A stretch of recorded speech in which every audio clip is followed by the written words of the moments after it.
Hello बच्चों, let's read this question. The question say that the correct statement among the following are: option A, an acidified solution of potassium dichromate liberate iodine from iodides. Option B, in acidic solution dichromate ion are converted into chromates ion.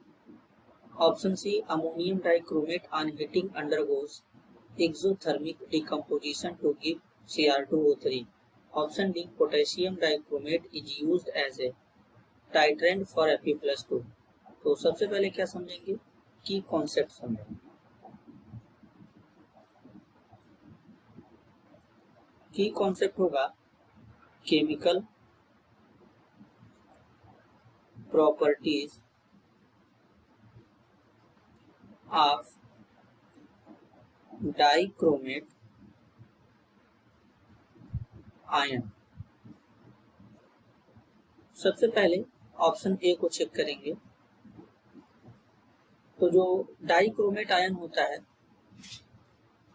Cr2O7 -2, ये dichromate ion जो होता है potassium dichromate से generate होता है। जब दो potassium को के पॉजिटिव के फॉर्म में बाहर निकाल देंगे तो Cr2O7 -2 का फॉर्मेशन होता है। और ये एसिडिक मीडियम में आयोडाइड आयन को आयोडीन में कन्वर्ट कर देता है। तो फॉर्म हो जाएगा 2Cr+3 3I2 + 7H2O। यहाँ पर क्या होता है, आयोडीन लिबरेट हो जाता है, क्योंकि जो डाइक्रोमेट आयन होता है या पोटेशियम डाइक्रोमेट जो होता है यह एक क्या होता है, ऑक्सीडाइजिंग एजेंट होता है। और ऑक्सीडाइजिंग एजेंट क्या होते हैं, जो खुद का रिडक्शन कराते हैं और दूसरे का ऑक्सीडेशन कराते हैं। जैसे यहाँ पर आयोडीन का ऑक्सीडेशन नंबर कितना है, यहाँ पर आयोडीन का ऑक्सीडेशन नंबर जो है वो -1, जबकि यहाँ पर क्या है 0 है। तो -1 से 0 में चला गया मतलब ऑक्सीडेशन हो गया, तो यहाँ पर आयोडीन गैस रिलीज होता है। तो ऑप्शन ए जो है वो करेक्ट है। Option B, in acidic solution dichromate ion are converted to chromate ion.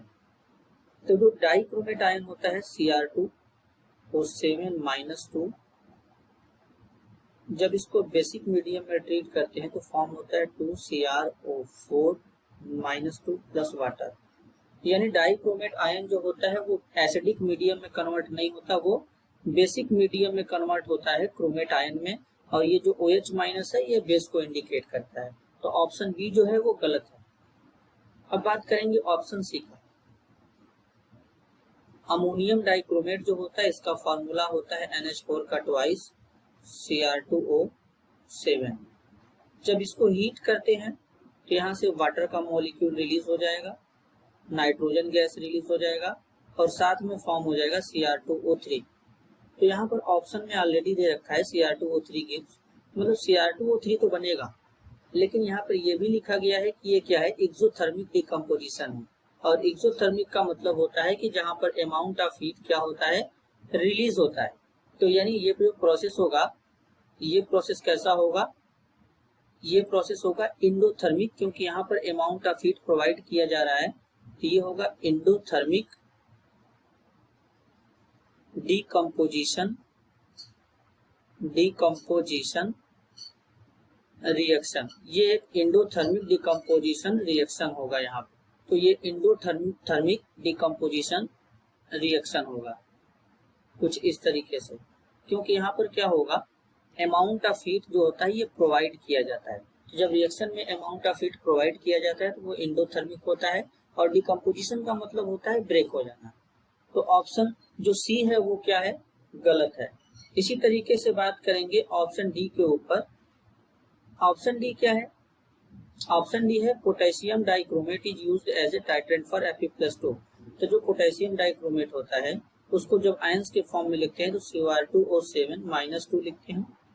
Acidic medium रहेगा, एसिडिक मीडियम में ये जो Fe+2 होता है ये ग्रीन कलर का होता है। और ये Fe+2 किस में कन्वर्ट हो जाता है, ये कन्वर्ट हो जाएगा आगे चल करके Fe+3 में। और जो Fe+3 होता है ये येलो होता है और साथ में वाटर के मॉलिक्यूल रिलीज हो जाएंगे। तो जो पोटेशियम डाइक्रोमेट होता है उसका यूज करते हैं Fe+2 आयन के टाइट्रेशन में। कि ये ऑप्शन डी भी क्या है, करेक्ट है। तो जो करेक्ट आंसर होगा ए होगा और डी होगा, क्योंकि बी और सी दोनों गलत है। तो जो करेक्ट आंसर होगा, आंसर वो होगा ए और D. This is your answer. I hope you understood it well. All the best.